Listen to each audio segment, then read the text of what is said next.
ছয় জিনিস আল্লাহর কাছে বেশি বেশি চাইবেন প্রিয় ভাইয়েরা।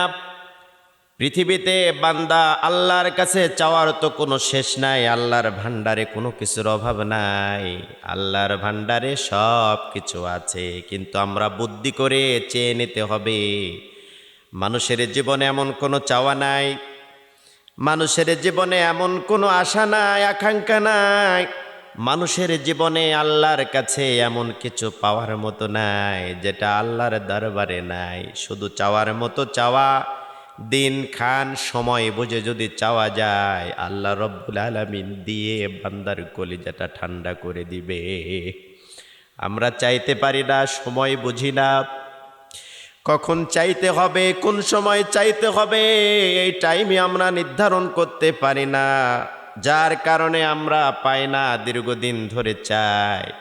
অনেকে বলে হুজুর এত চেয়েছি কিন্তু আল্লাহ আমারে দেয় নাই, অথচ নবী করিম সাল্লাল্লাহু আলাইহি সাল্লাম বলেছেন বান্দার মুখ দিয়ে এমন কোনো দোয়া বের হয় না যেই দোয়াটা আল্লাহ রব্বুল আলামিন অ্যাকসেপ্ট করেন না।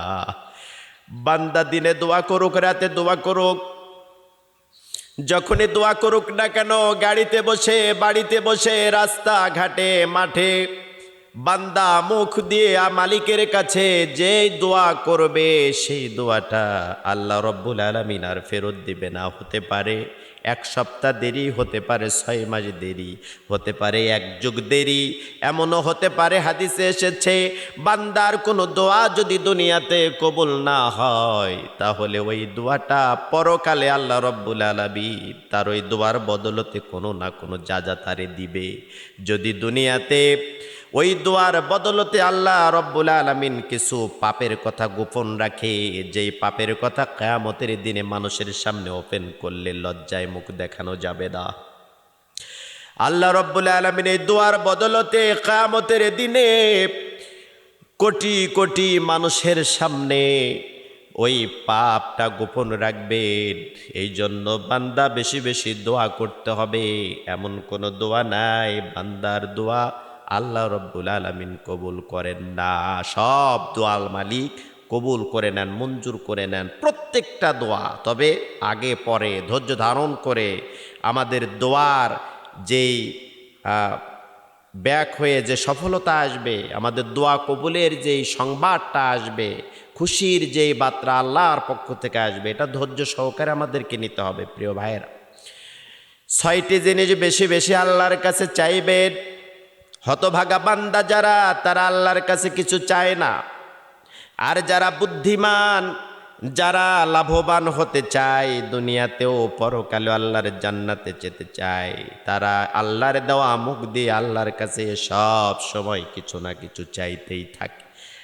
এর জন্য 1 নম্বরে আল্লাহর কাছে যা চাইবেন, সর্বপ্রথমে আল্লাহর দয়া মায়া, আল্লাহর ভালোবাসা। সৃষ্টিকুলের প্রতি বড়ই মেহেরবান। পৃথিবীর সর্বশ্রেষ্ঠ জীব হচ্ছে মানুষ, আশরাফুল মাকলুকাত। পৃথিবীতে যত প্রাণী আছে সব চাইতে বেশি দামি, বেশি মূল্যবান, বেশি গ্রহণযোগ্য, বেশি আল্লাহ রব্বুল আলামিনের কাছে বেশি চাওয়া পাওয়া, বেশি ভালো রাখেন আল্লাহ রব্বুল আলামিন। সূরা মুমিনের 7 নম্বর আয়াতে আল্লাহ রব্বুল আলামিন বলেন, যে কোনো বিষয়ে তার শরণাপন্ন হওয়া এটি অনুগত বান্দার আদব বৈশিষ্ট্য। তার ইচ্ছা ছাড়া কেউ কিছু অর্জন করতে পারে না। আবার তার কাছে চাওয়ার জন্য তিনি আদেশ করেছেন, এতে তিনি দিতেই থাকেন। এরশাদ হয়েছে, তোমরা আমাকে ডাকো, আমি তোমাদের ডাকে সাড়া দিব। ফাজকুরুনি আযকুরুকুম ওয়াশকুরুলি ওয়ালা তাকফুরুন। বান্দা তোরা আমারে স্মরণ কর, আমি তোদেরকেও স্মরণ করব। কোন বান্দা যদি 1 বিঘ পরিমাণ আল্লাহর দিকে এগিয়ে যাওয়ার মানসিকতা তৈরি করে, যদি 1 বিঘ পরিমাণ আল্লাহরে পাওয়ার জন্য প্রচেষ্টা চালায়, মালিক ওই সময় বান্দার দিকে 1 হাত এগিয়ে আসে, ওই বান্দারে সাপোর্ট দেওয়ার জন্য, গুনাহমুক্ত করার জন্য, বান্দার চাহিদা পূরণ করার জন্য। যদি বান্দা 1 হাত আল্লাহর দিকে দৌড়ায়, আল্লাহ রব্বুল আলামিন ওই বান্দার ডাকে সাড়া দেওয়ার জন্য 2 হাত তার দিকে দৌড়াতে থাকে। এই জন্য 1 নম্বরে চাওয়ার তো শেষ নাই আমাদের। আমরা বেশি বেশি চাবো 1 নম্বরে সুস্থতা। যদি কোনো বান্দা অসুস্থ হয়ে যায়, বাড়িতে ফ্রিজ আছে, কাতল মাছ আছে, বোয়াল মাছ আছে, আপেল আছে, আঙ্গুর আছে, বেদানা আছে, ড্রাগন ফল আছে, পৃথিবীতে যতগুলো নিয়ামত আল্লাহ পাক দিয়েছেন সব নিয়ামতগুলো বাড়িতে আছে, ফ্রিজে আছে, হাতের নাগালে আছে। গরুর গোশ, খাসির গোশ, কবিতরের গোশ, দেশি মুরগির গোশত সব থাকার পরেও যদি অসুস্থ হয়ে যায়, বান্দা কোনো কিছুই গ্রহণ করতে পারবে না। এই জন্য এক নম্বরে বান্দা মালিকের কাছে যখনই চাইবো আমরা, তখনই আমরা বলবো আল্লাহ আমারে সুস্থ রেখো। মুসা আলাইহিস সালাতু ওয়াস সালাম আল্লাহর কাছে বলেছিলেন, আল্লাহ আমি যদি আল্লাহ হতাম আর আপনি যদি মূসা হতেন, আমার কাছে আপনি কি চাইতেন বলেন। আল্লাহ রব্বুল আলামিন বলেন, মূসা এইটা তো সম্ভব নয়, তুমি তো বর্ডার ক্রস করেছ, তুমি যেই কথা বলেছ এটা কি সম্ভব নাকি মূসা? মূসা ট্যালেন্ট মানুষ, অনেকে বলে মূসা ঠেটা, এটা বলবেন না, গুনাহ হবে। প্রিয় ভাইরা, মূসা ছিলেন ট্যালেন্ট, মূসা ছিলেন বিচক্ষণ, মূসাকে আল্লাহ রব্বুল আলামিন খুব বেশি ভালোবাসতেন, পছন্দ করতেন। আল্লাহর সাথে কথা বলার যোগ্যতা আল্লাহ রব্বুল আলামিন মূসা নবীকে দিয়েছিলেন। মূসা নবী প্রশ্ন করলো, আল্লাহ জানি এটা সম্ভব নয়, আমি কখনো মূসা আল্লাহ হতে পারবো না, আর আল্লাহ আপনিও মূসা হবেন না, কিন্তু আমার প্রশ্ন যদি হতেন তাহলে আমার কাছে কি চাইতেন একটু জানতে চাই। আল্লাহ রব্বুল আলামিন বলে, মূসা আমি উত্তর না দেওয়া পর্যন্ত তুই আমারে ছাড়বি না, আমি জানি যদি আমি মূসা হতাম আর তুই যদি আল্লাহ হতিস, তাহলে তোর কাছে আমি সর্বপ্রথমেই চাইতাম সেটা হলো সুস্থতা। মালিক এক নম্বরে যেইটা চাইতো, আমরা বান্দা হওয়ার পরেও ওই জিনিসই মালিকের কাছে আমরা বেশি বেশি চাইব। 2 নম্বরে চাইতাম দুধ খাওয়ার জন্য, কারণ দুধ পিপাসা দূর করে, ক্ষুধা নিবারণ করে, মানুষের শরীরটাকে ভালো রাখার জন্য, এনার্জি নিয়ে আসার জন্য, সুস্থ থাকার জন্য আমি তোমার কাছে দুধ খাইতে চাইতাম, আর 1 নম্বরে সুস্থতা চাইতাম। প্রিয় ভাইয়েরা, এই জন্য আমরা আল্লাহ রব্বুল আলামিনের কাছে যখন সেজদায় নামাজের মুসল্লাই চোখের পানি ছেড়ে দিয়ে যখন চাইব, 1 নম্বরে আল্লাহর কাছে সুস্থতা চাইব। বাড়ি আছে, গাড়ি আছে, সম্পদ আছে, টাকা পয়সার অভাব নাই, মাঠে জমির কোনো অভাব নাই, শস্যের কোনো অভাব নাই, ফসলের কোনো অভাব নাই, জীবনে যা চেয়েছেন তাই পেয়েছেন, হাতের কাছে সব আছে, গাড়ি আছে, বাড়ি আছে, প্রাইভেট কার আছে, টাকের মালিক, বাছের মালিক, এরোপ্লেনের মালিক, সব কিছু আছে, কিন্তু বান্দা অসুস্থ, পৃথিবীর সব চাইতে অশান্তির মধ্যে আপনি আছেন, আপনার মধ্যে কোনো শান্তি নাই। অনেক সময় জিজ্ঞাসা করলে বলে যে হুজুর টাকা আছে, বাড়ি আছে, গাড়ি আছে, কোনো কিছুর তো অভাব নাই, কিন্তু বড্ড অসুস্থ, অসুস্থতার কারণে এইটা খাইতে পারি না, ওইটা পারি না, যার কারণে সবসময়ের জন্য এটা টেনশনে থাকি। এই জন্য আল্লাহর কাছে বান্দা চাইবে 1 নম্বরে সুস্থতা। বুখারী শরীফের বর্ণনায় 6412 নম্বর হাদিস, আমরা যখন আল্লাহর কাছে চাইব তখন সবসময় কি চাইব? সুস্থতা চাইব। প্রিয় ভাইয়া, এবং নিজের শরীরের প্রতি আপনাকে যত্ন নিতে হবে। স্বাস্থ্যের যত্ন নিলে অবহেলা করা যাবে না। ঠিক মতো গোসল, ঠিক মতো ঘুম, ঠিক মতো রুটিন অনুযায়ী খাবার, বাজে খাবার গ্রহণ করবেন না। অনেক মানুষ আছে, টাকা পয়সা যদি চলে যায় আবার ফিরে আসে, যদি শরীর স্বাস্থ্য নষ্ট হয়ে যায় এটা কিন্তু সহজে আর ফিরে আসে না, এটা অপূরণীয় একটি সম্পদ। এই জন্য সর্ব অবস্থায় নিজের শরীরের দিকে খেয়াল রাখবেন।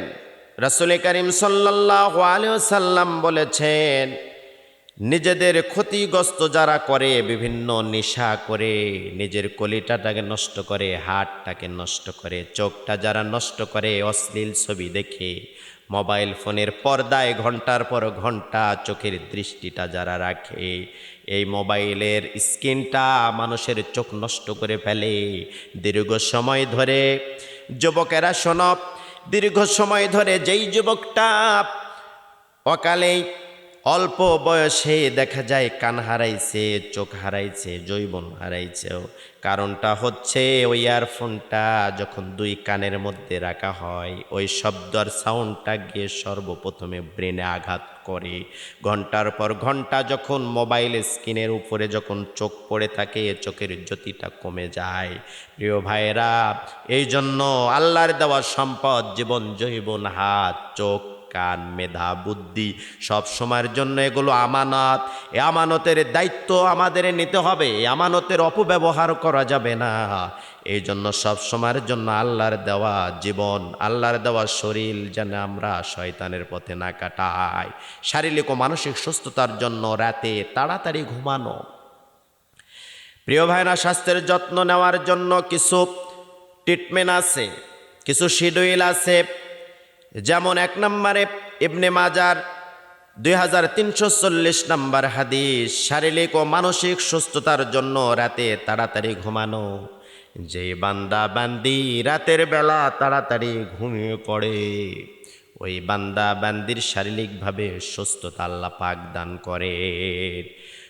নিয়মিত আহার করা। নবী করিম সাল্লাল্লাহু আলাইহি সাল্লাম অতিরিক্ত বেশি খাবার গ্রহণ করেন নাই, আবার কমও খাওয়ান নাই। মিডিয়াম পান্তায় খাবার খাবেন, মিডিয়াম পান্তায় গাড়ি চালাবেন। গাড়ির যদি বেশি গতি হয়ে যায়, আবার কম গতিও খারাপ, বেশি গতিও খারাপ, মিডিয়াম পান্তায় গাড়ি চালাবেন। প্রিয় ভাইয়েরা, এই জন্য খাবারের নিয়মটাও নবী করিম সাল্লাল্লাহু আলাইহি সাল্লাম যেভাবে খাইতেন, 1 ভাগ পানি 1 ভাগ ফাঁকা থাকবে, আর 1 ভাগ খাদ্য দিয়ে পূরণ করবেন। তাহলে আল্লাহরে সেজদা দিতে পারবেন, আল্লাহরে স্মরণ হবে বেশি বেশি। যত খাবেন তত শয়তানকে অনুসরণ করবেন, উদাসীন হয়ে যাবেন, আল্লাহকে ভুলে যাবেন, মসজিদ ভুলে যাবেন, ইবাদত ভুলে যাবেন, জিকির ভুলে যাবেন, কোরআন তেলাওয়াত ভুলে যাবেন। আল্লাহরে পাওয়ার যে একটা মানসিকতা, এটা নষ্ট হয়ে যাবে। এজন্য আহারটা নির্ধারিত সময়ে টাইমলি খাবার গ্রহণ করবেন এবং শরীর চর্চা করবেন সব সময়ের জন্যে, এবং পরিষ্কার পরিচ্ছন্ন নবীজি বলেছেন ইমানের একটা অঙ্গ। এই জন্য পরিষ্কার থাকবেন, দিল ভালো থাকবে, শরীর ভালো থাকবে, সুস্থ থাকতে পারবেন। সব সময়ের জন্য মন গোমড়ো করে না থাকা, ডিপ্রেশনে না থাকা, উৎকণ্ঠা পেরেশানির মধ্যে না থাকা, নিজেকে হতাশাগ্রস্ত না করে ফেলা, বেশি টেনশন না করা। টেনশন করলে হায়াত কমে যায়, টেনশন করলে মানুষ মানসিকভাবে ভেঙে পড়ে। এই জন্য সব সময়ের জন্য হাসি খুশি থাকবেন, পরিবারের ভিতরে সবার সাথে হেসে কথা বলবেন। টেনশন দুশ্চিন্তা মানুষের থাকবেই কম বেশি, কিন্তু এর মধ্য দিয়ে নিজেকে ভালো রাখার দায়িত্ব নিজেরই। আপনাকে নিজেকে নিজে ভালো রাখতে হবে, আপনাকে অন্য কেউ ভালো রাখতে পারবে না। এজন্য যখনই একটু মন খারাপ হবে, হেসে খেলে কথা বলবেন, স্ত্রীর সাথে একটু সময় দিয়ে হাসি খেলে কথা বলবেন, ছেলে মেয়েদের সাথে সবাই দেবেন, আড্ডা দিবেন। না খারাপ লাগলে একটু বাহিরে বের হবেন, বন্ধুদের সাথে আড্ডা দিবেন, দেখবেন মনটা চাঙ্গা হয়ে গেছে, ডিপ্রেশন মুক্ত হয়ে গেছে। এজন্য বুখারী শরীফের 5081 নম্বর হাদিস, সব সময়ের জন্য আমরা হাসি মুখে কথা বলবো। নবী করিম সাল্লাল্লাহু আলাইহি ওয়াসাল্লাম তাবাসসুম হাসি দিতেন, মুস্কি হেসে কথা বলতেন স্ত্রীদের সাথে, সাহাবায়ে কেরামদের সাথে। দাওয়াতি কাজে গেলেও নবী করিম সাল্লাল্লাহু আলাইহি ওয়াসাল্লাম রাগান্বিত এবং মুখ গোমড়ো করে থাকেন নাই, প্রফুল্ল চিত্রে সুন্দরভাবে মানুষের সামনে ফেসটা উপস্থাপন করেছেন। নবীজির চেহারা দেখে অনেকে কালেমা পড়ে মুসলমান হয়েছেন, নবীজির কথা শুনে অনেকে কালেমা পড়ে মুসলমান হয়ে গেছেন। এজন্য দুঃখ কষ্ট পেরেশানি পৃথিবীতে থাকবেই, কারণ এর মধ্যে দিয়ে নিজেকে নিজে ভালো রাখার চেষ্টা করবেন। প্রিয় ভাইয়েরা, তাহলে 1 নম্বরে যখনই আমরা চাইব সুস্থতা চাইব, 2 নম্বরে যখন চাইব হালাল রিজিক চাইব।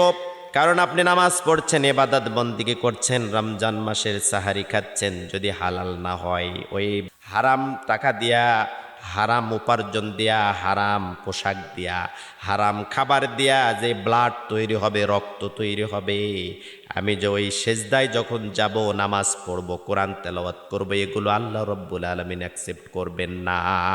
সূরা বাকারার 168 নম্বর আয়াত। পৃথিবীতে কিছু বৈধ পবিত্র খাদ্য বস্তু রয়েছে, তা হতে তোমরা খাও, শয়তানের পদাঙ্ক অনুসরণ করো না। নিশ্চয় সে তোমাদের প্রকাশ্য শত্রু। পৃথিবীতে যা হালাল আছে সেগুলো গ্রহণ করো, কোনটা হালাল কোনটা হারাম এটা তোমার মাথা বলে দিবে। এই জন্য হালালকে তোমরা গ্রহণ করো, হারামকে তোমরা প্রত্যাখ্যান করো, ছেড়ে দাও, ডিলেট করে দাও। তাহলে তোমরা যে ইবাদত করবা আল্লাহ রব্বুল আলামিন কবুল করে নেবেন।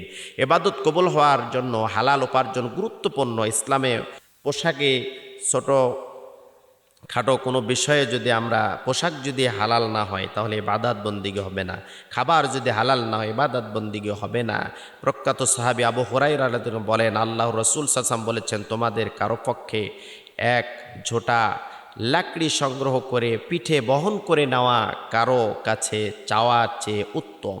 এটাতে বুঝিয়েছেন যে সব সময়ের জন্য আমাদের হালাল রূপার্জনের ক্ষেত্রে খাবার যদি একটু কম হয় তাও আমাদের রুজি রুটিটা যেন হালাল হয়। প্রিয় ভাইয়েরা, তাহলে অবশ্যই আমরা 2 নম্বরে হালাল রিজিক সন্ধান করব। ইবাদত কবুলের শর্ত হলো হালাল রুজি রুটি। 3 নম্বরে নিরাপদ বাসস্থান আমরা চাইব। যেই বাসস্থান নিরাপদ না ওই বাসস্থানে ইবাদত হয় না, কোরআন তেলাওয়াত হয় না। ইবাদতের বাস উপযোগী একটা বাসস্থানের প্রয়োজন। যদি বাসস্থান সুন্দর না হয়, বসবাসের উপযোগী না হয়, ওই বসবাসের জায়গা যদি ভালো না হয় ওই জায়গাতে ইবাদত বন্দেগী করে মজা পাওয়া যাবে না। বসবাসের উপযোগী যদি আপনার বাসস্থান না হয় তাহলে ওই বাসস্থান থেকে আল্লাহর জান্নাতে যাওয়া কঠিন হয়ে যাবে।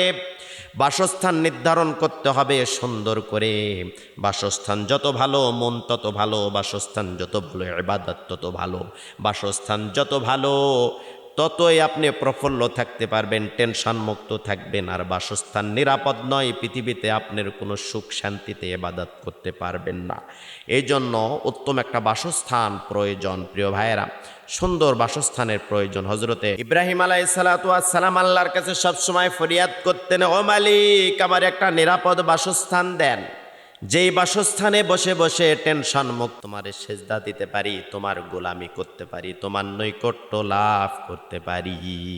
এই জন্য সব সময়ের জন্যে আমরা সুন্দর বাসস্থানের ব্যবস্থা করব।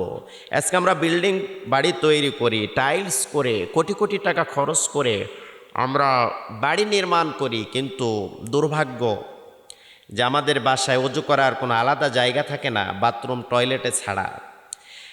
আপনি আলাদা একটা জায়গায় অজুর ব্যবস্থা করবেন, যেখানে অজু করে আপনি খুব শান্তিতে নামাজ আদায় করতে পারবেন, প্রফুল্ল চিত্রে নামাজ আদায় করতে পারবেন। এই জন্য বাড়ির দরজার সামনে, বেলকনিতে, বাড়ির উঠানে সুন্দর করে, না হলে আপনার বাথরুম ছাড়া আলাদা একটা জায়গায় সুন্দর করে একটা অজুখানা তৈরি করে নেবেন, যেখানে অজু করলে আপনি তৃপ্তি পাবেন, শান্তিতে আল্লাহরে সেজদা দিতে পারবেন। এর জন্য বাসস্থানটা সুন্দর করার চেষ্টা আমাদেরকে করতে হবে। আল্লাহর কাছে চেয়ে নেবেন আল্লাহ যাতে সুন্দর একটা বাসস্থান করতে পারি। 4 নম্বরে নেককার স্বামী স্ত্রী দুনিয়াতে মিনি জান্নাত হয়ে যাবে।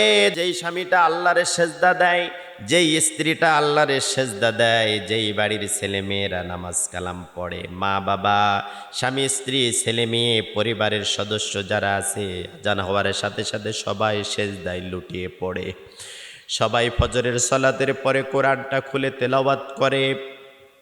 যারা আল্লাহরে সেজদা দেয়, যেই পরিবারে কোরআনের আওয়াজ বাজতে থাকে, যেই পরিবারে তাসবিহ তাগাল হয়, যেই পরিবারে জিকির হয়, যেই পরিবারে নোংরা কথা হয় না, যেই পরিবারে উচ্চ আওয়াজে গান বাজনা হয় না, যেই পরিবারে নগ্নপনা নাই, যেই পরিবারের ভিতরে ওয়াজ বাজে, ইসলামী সঙ্গীত বাজে, যেই পরিবারে আজান হয়, যেই পরিবারে কোরআন তেলাওয়াত হয়, যেই পরিবারের ভিতরে সব সময়ের জন্যে কোরআন হাদিসের আলোচনা হয়, ওই পরিবারটা আল্লাহ রব্বুল আলামিন দুনিয়াতে মিনি জান্নাত বানিয়ে দিয়েছেন।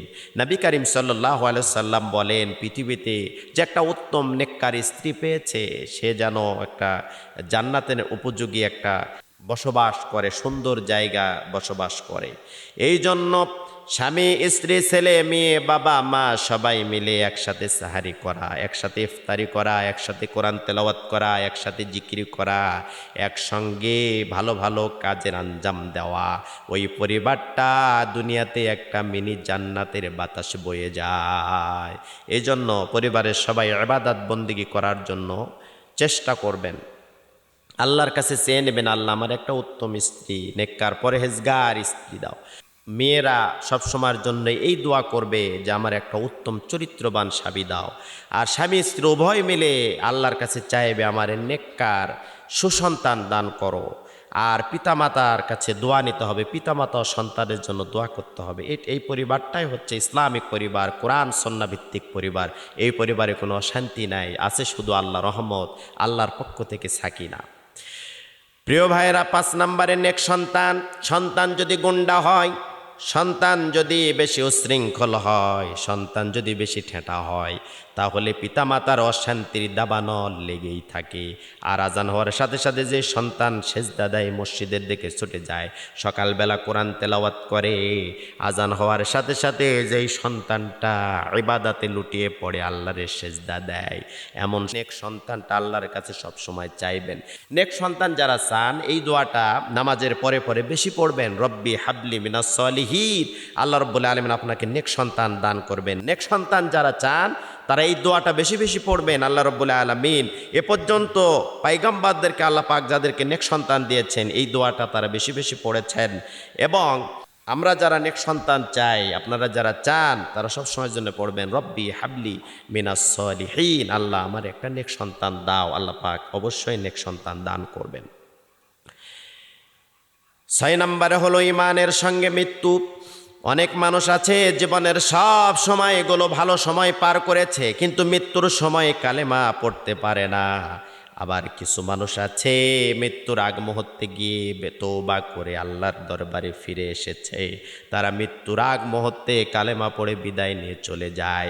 নবী করিম সাল্লাল্লাহু আলাইহি সাল্লাম বলেছে, যেই বান্দা বান্দি কালেমা পড়ে দুনিয়া ত্যাগ করবে, ওই বান্দা বান্দিগুলো আল্লাহর জান্নাতে যাবে। আর কালেমা ছাড়া যারা মৃত্যুবরণ করবে তারা আল্লাহর জান্নাতে যেতে পারবে না। এই জন্য হাত যখন বাড়াবেন মালিকের দরবারে, সব সময়ের জন্য আল্লাহর কাছে বলবেন, আল্লাহ তুমি আমারে ভালো মৃত্যু দিও, আল্লাহ আমারে রমজান মাসে মৃত্যু দিও, আল্লাহ আমারে জুমার দিনের মৃত্যু দিও, আল্লাহ আমারে নামাজের সেজদায় মৃত্যু দিও, আল্লাহ তুমি আমারে মসজিদে মৃত্যু দিও। এই দিকগুলো সব সময়ের জন্য আল্লাহর কাছে চাইবেন। ভালো মৃত্যুটা হলো আল্লাহর পক্ষ থেকে আসতে হয়। এই জন্য সব সময়ের জন্য বলবেন, মালিক আমি যেন তওবা করতে করতে মৃত্যুবরণ করতে পারি, আমি যেন কালেমা পড়তে পড়তে দুনিয়া থেকে বিদায় নিতে পারি। সৌভাগ্যবান বান্দা, সৌভাগ্যবান বান্দি তো তারা জোরে জোরে হাসতে হাসতে প্রফুল্ল চিত্তে সুন্দর ফেস নিয়ে কালেমা পড়ে দুনিয়া থেকে বিদায় নিয়ে চলে যেতে পারে যারা।